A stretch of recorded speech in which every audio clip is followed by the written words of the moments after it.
Alright, let's listen to Donda. Let's go. Okay, first song is called Donda Chant. Okay, let's go. Donda, Donda, Donda, Donda, Donda, Donda. Alright, that's enough Dondas. Donda, Donda, Donda, Donda. Okay, I think you're good. I think you're okay. That's enough Dondas. Okay, that's enough Dondas. Just stop saying Donda. Hi everyone, CBR here. Welcome to the channel. Today, we're going to be reviewing Donda, the brand new 10th studio album from Kanye West. It's been a long journey to get here, but we're finally here, and we're finally going to review it. Let's get right into it. Donda is Kanye West's 10th studio album, and the hype is unreal for this record. And it all started with an announcement on Apple Music on the 22nd of July. And he said he was going to have a listening party, and he did. It's pretty good, interesting. But after that, people thought the record would come out. Never did. Then, a few weeks later, he announced a second one. Same thing, Mercedes-Benz Stadium. But the thing is, he had a live stream for 7 hours showing his routine in the Mercedes-Benz theater, or stadium, whatever. He lived there for 2 weeks. And I think the dedication is crazy. He had his second listening party. It was insane. The hype was building so high, and the listening party was awesome. It's the best listening party. But the thing is, people noticed little details they worked on, and he changed a few of the songs up.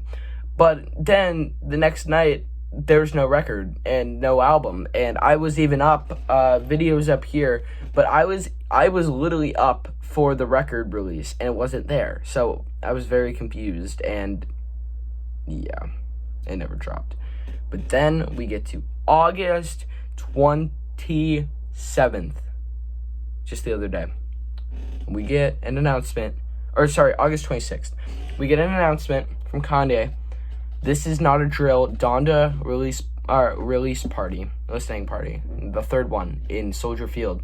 He had built his childhood home / church into Soldier Field, and that listening party was cool, but it was very controversial. He brought out DaBaby to replace Jay-Z on Jail, and he brought out Marilyn Manson, which if you know, you know. But that was crazy. And just a few days later, on the 29th of August, Kanye West released Donda.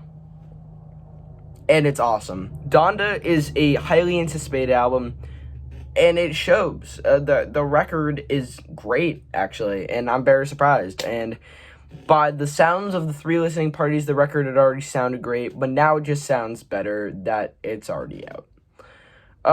Besides just repeating songs that you've already heard, he's added part 2s of other songs that he had additions to, but he didn't go through with it, like on Junya, Jail, and Jesus Lord. But this whole record keeps everything he's worked up to and smushes it all together.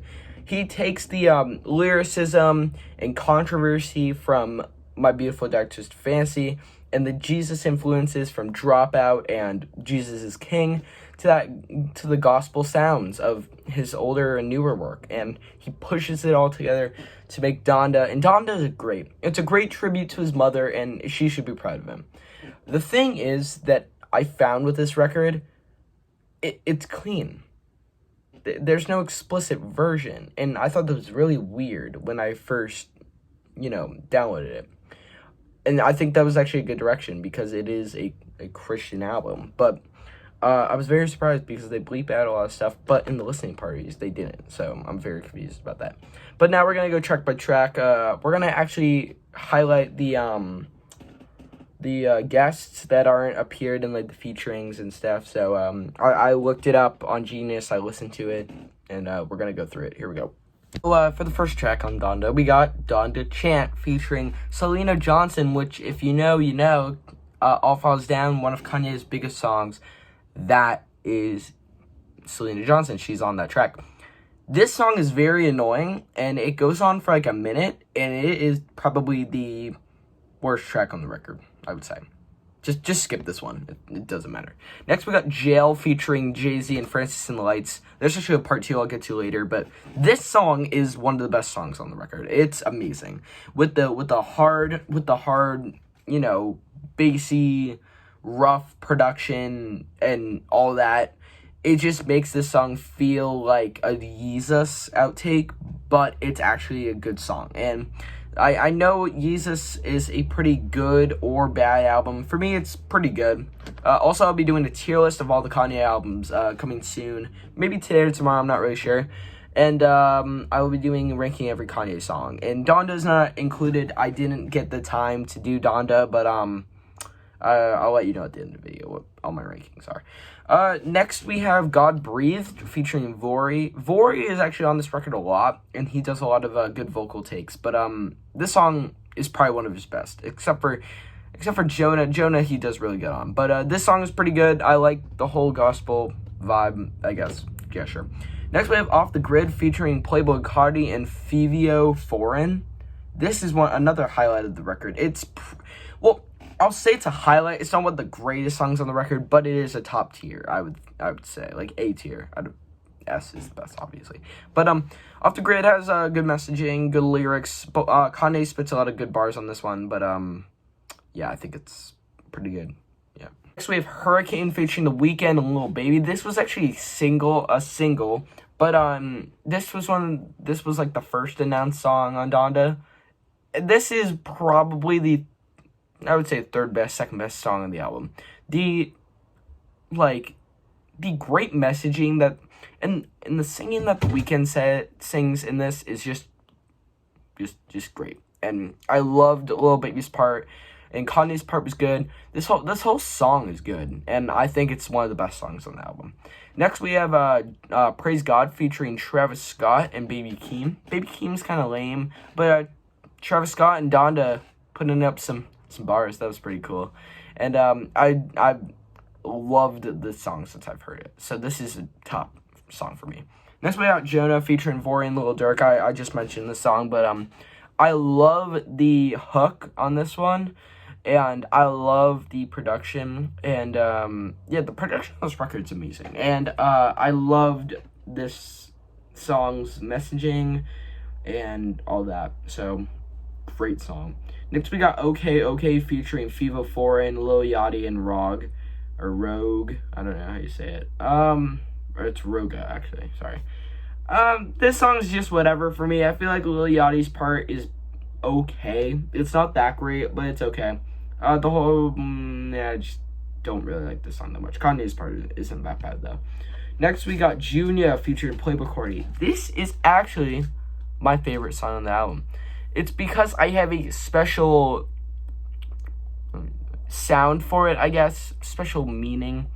Every time I've heard this song, I've always jammed to it. I've always clicked with it. And I just love this song. And it's my favorite song on the album. Just saying that already.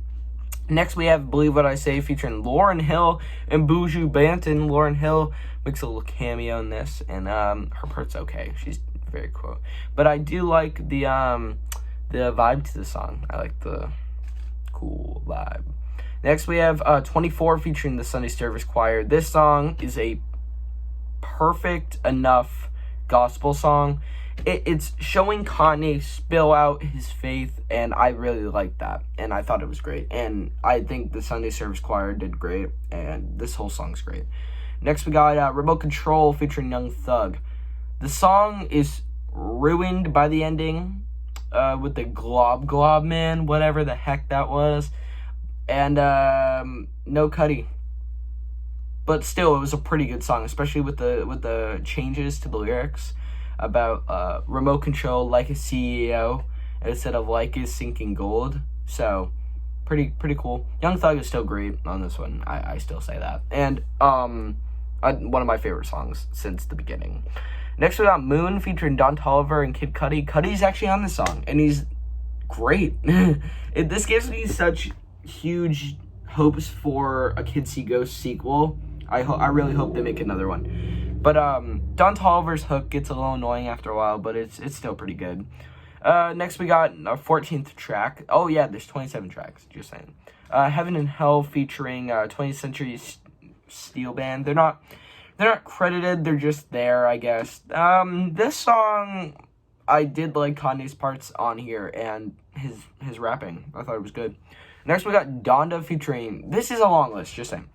Donda featuring Ariana Grande, the famous Tony Williams, and Donda West. So we got three collabs. But Donda's spoken word in this is actually really cool. And Ariana Grande's little backing vocals, pretty cool too. Next we got 16, Keep My Spirit Alive. This is a long list of collabs. KCYY, I think it's Casey. West Side Gun, Conway the Machine, and Royce da 5'9", who is on a lot of Migos stuff. This song is powerful because of the way that they could capture Donda's speaking into the song. And I like this song. I don't love it, I like it, and I think it's cool. And yeah, that's about it. Next we got Jesus is Lord, not Jesus is Lord, sorry. With Jay Electronica and Larry Hoover Jr. This song is 9 minutes long, and every minute counts, I think. I do like the gospel influences and the gospel, you know, the crying out to Jesus and all that. And I just think this is a good song. Sure, good song. Next we got New Again featuring Chris Brown and the Sunday Service Choir. Wow, Chris Brown's on another Kanye song, and he's actually pretty good. Hot take. Next we got Television featuring Pop Smoke. It's just Pop Smoke's song, just clean. It's lame, in my opinion. The actual version's okay. Next we got Lord I Need You with the Sunday Service Choir. The Sunday Service Choir is more on here than Kanye, but Kanye spits some good bars. Makes a pretty good song, decent enough. Then we got Pure Souls featuring Roddy Ricch and Shenseea. This is one of my favorite songs. I love Roddy Ricch's part in this. And ever since I've heard it, I've wanted to actually listen to it every day. So I get the chance. Next, we got Come to Life. It's just Kanye. It's a pretty good enough. I don't think it's one of my favorite tracks, though. Next, we got No Child Left Behind. This is shorter than I thought. It's with Vori, and he does pretty good. Definitely a good song. Sure. Next we got, these are actually the part 2s, so let's just get to those. First, for the part 2s, we got Jail, part 2 with DaBaby, Francis and the Lights, and Marilyn Manson. This is a good part 2. It actually extends it by a minute, and, or 2 actually. And, this is actually a pretty good one. Pretty good part 2. Next, we got Okay Okay, part 2 with Fiva 4 and Shenseea and Roga. I actually like this one better than the first. I think. Yeah. Next we got Next we got Junya part 2 with Playboi Carti and Ty Dolla $ign. Ty Dolla $ign is pretty much on every Kanye album since My Beautiful Dark Twisted Fantasy, but I think he's okay on this. Yeah. And the final track is Jesus Lord part 2, featuring Jay Electronica, Chic Louch, Styles P, Larry Hoover Jr., and Jadakiss. I actually like this better than the original, and that's a thing to say. And that's the album. That's actually track by track my thoughts. Let me give you my final thoughts. So for Kanye West, I highly anticipate a new record, Donda. I'm feeling one of the best albums of the decade, which is no small feat considering that we're literally right toward this decade. I'm feeling a decent to a strong 9 on this thing.